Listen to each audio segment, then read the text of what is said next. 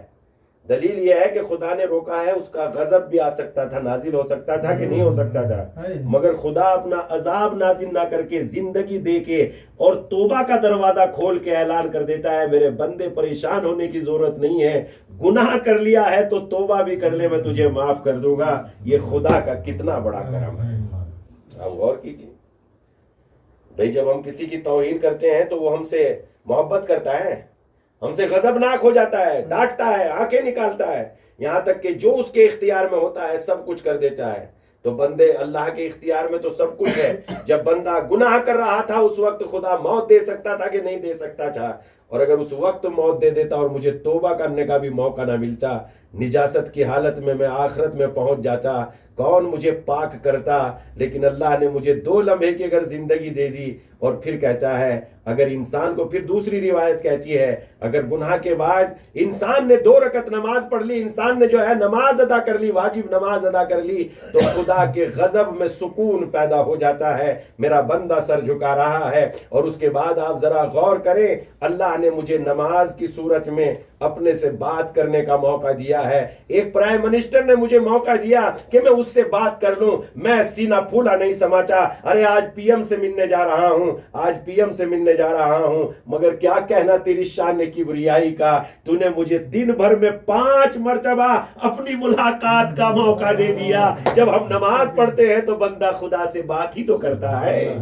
کیا کہنا, جب ہم نماز پڑھتے ہیں بندہ خدا سے بات ہی تو کرتا ہے. اللہ اکبر, تجھ سے بڑا کوئی نہیں ہے. بسم اللہ الرحمن الرحیم, تیرے نام سے شروع کرتا ہوں, تو رحمان الرحیم ہے. الحمدللہ رب العالمین, تمام تعریف تیرے لیے ہے. ایاک نعبد و ایاک نستعین, ارے میں تو تیری عبادت کرتا ہوں اور تجھی سے مدد چاہتا ہوں. یہ بات نہیں ہے تو اور کیا ہے؟ یہ بندہ اپنے خدا سے کلام ہی تو کر رہا ہے, اور خدا نے کیسی عزت دی ہے کہ اپنی بارگاہ میں بلایا. اسی لیے تمام ائمہ ہدی علیہم السلام, تمام عزاداران امام حسین, کربلا کے حالات اور واقعات یہ ہمیں بتا رہے ہیں. امام حسین علیہ السلام کی زندگی ہمیں بتا رہی ہے خدا سے بڑی کوئی طاقت نہیں ہے, خدا سے بڑی کوئی عزت نہیں ہے. اور اس وقت امام حسین کی شان, اس وقت امام حسین کی عظمت اور دو بالا ہو جاتی ہے جب ہم یہ دیکھتے ہیں مثلا دنیا کا کوئی کتنا بھی بڑا بہادر کیوں نہ ہو, دنیا کا کوئی کتنا بھی بڑا شجاع کیوں نہ ہو, اگر حق و باطل کی جنگ ہو جائے تو حق و باطل میں کیا ہوتا ہے, ایک انسان حق پر ہے دوسرا باطل میں ہے. لیکن دنیا کا کتنا بھی بڑا کوئی بھی بہادر کیوں نہ ہو, جب تک اس کی اپنی جان پہ بنی رہتی ہے۔ وہ سمجھتا ہے میرے ہاتھ کاٹ دیے جائیں گے تو میں برداشت کروں گا، میرے پیر کاٹ دیے جائیں گے تو میں برداشت کروں گا، میرا گلا بھی کٹ جائے گا تو میں حق پر ڈٹا رہوں گا۔ لیکن بڑے سے بڑا بہادر ہمت اس وقت ہار جاتا ہے جب اس کے چھوٹے چھوٹے بچوں کو تماچے مارے جاتے ہیں۔ مگر کیا کہنا حسین ابن علی کا، ارے حسین ابن علی سب جانتے تھے میرے بعد میری عورتوں کو اسیر کر لیا جائے گا، ناموس کربلا کو اسیر کر لیا جائے گا، حسین کے ناموس کو اسیر کر لیا جائے گا، اور میری چھوٹی سی سکینہ، جناب سکینہ کے رخساروں پر تماچے مارے جائیں گے۔ یہ ظالم کتنے برے تھے لفظوں میں بیان نہیں کیا جا سکتا، خدا کی قسم، اس لیے کہ ہم نے اپنی زندگی میں دیکھا جب کسی ماں کا چھوٹا سا بچہ مر جاتا ہے تو ہم اس کے کپڑے بھی چھپا دیتے ہیں۔ ارے کہیں ماں چھوٹے سے بچے کے کپڑے نہ دیکھ لے، اس لیے کہ تڑپ جائے گی، اس لیے کہ بہت روئے گی۔ مگر یہ ظالم کتنے برے تھے، اس لیے کہ روز عاشور، جب روز شام غریبہ کے بعد، روز عاشور کے بعد انہوں نے اپنے سروں کو گننا شروع کیا اور کیا کہتے جاتے تھے، ارے ہم نے تو 72 لوگوں کو شہید کیا ہے، یہ تو 71 سر ہے، ایک سر کہاں چلا گیا؟ اس کے بعد ان کی عقل کھلی اور انہوں نے کہا یقیناً امام حسین اس چھوٹے سے بچے کو جسے ہاتھ پہ لے کے آئے تھے شاید زمین کربلا میں دفن کر دیا۔ ارے پسر سعد نے حکم دیا لابے لابے نیزے لے لو۔ یہ ظالم زمین میں نیزے مارتے جاتے تھے، مادر خیمہ سے دیکھ رہی تھی، اور ایک مرتبہ ایسا بھی ہوا، ارے جناب رباب دیکھ رہی تھی اور ایک ظالم کے نیزے میں لپٹی ہوئی علی اصغر کی میت آ جاتی ہے، ارے مادر خیمہ سے دیکھ رہی ہے، ظالم اس کا سر کاٹتا ہے، ماں تڑپنے کے علاوہ کیا کر سکتی ہے؟ اے میرے بیٹے اصغر، ارے سب کوئی ایک مرتبہ قربان ہوا، بیٹا تجھے 2 مرتبہ شہید کر دیا گیا، 2 مرتبہ قتل کر دیا گیا۔ الا لعنت اللہ علی قوم الظالمین وسيعلم الذين ظلموا أي منقلب ينقلبون۔ پروردگارا تجھے واسطہ محمد و آل محمد کا، ہمیں تیرا شکریہ ادا کرنے کی توفیق عنایت فرما۔ پروردگارا ہم تیری عطاؤں کی معرفت حاصل کر لے، ایسی توفیق عنایت فرما۔ پروردگارا ہم سب کے دلوں میں دنیا سے زیادہ آخرت کی محبت عنایت فرما۔ پروردگارا ہم تیرے کہنے والے حکم یعنی جو کرنا ہے اس پر عمل کر سکے، ایسی توفیق عنایت فرما، اور پروردگارا جہاں سے تو نے روکا ہے وہاں سے رک سکیں، ایسی سعادت عنایت فرما۔ اے پروردگارا دنیا کی تکلیفیں برداشت کرنا مشکل ہو جاتی ہیں، آخرت کی تکلیفیں کیسے برداشت کریں گے؟ پروردگارا ہماری آخرت کو بخیر عنایت فرما۔ پروردگارا جو دنیا سے رخصت ہو گئے ہیں، جو مرحوم ہو گئے ہیں، جن کا کوئی وارث دنیا میں نہیں رہ گیا ہے، پروردگارا ان کے نامہ اعمال میں ان کی نیکیوں کو قبول فرما۔ پروردگارا ان کے گناہوں کو معاف فرما۔ اے پروردگارا ہم اپنے عمل اپنے اعمال پر نہیں بلکہ تیرے کرم کے سہارے تیری بارگاہ میں دعا گو ہیں، تمام بندگان خدا مومن مومنات کے گناہوں کو معاف فرما، ان کی نیکیوں کو قبول فرما۔ پروردگارا قبر کو نورانی عنایت فرما، برزخ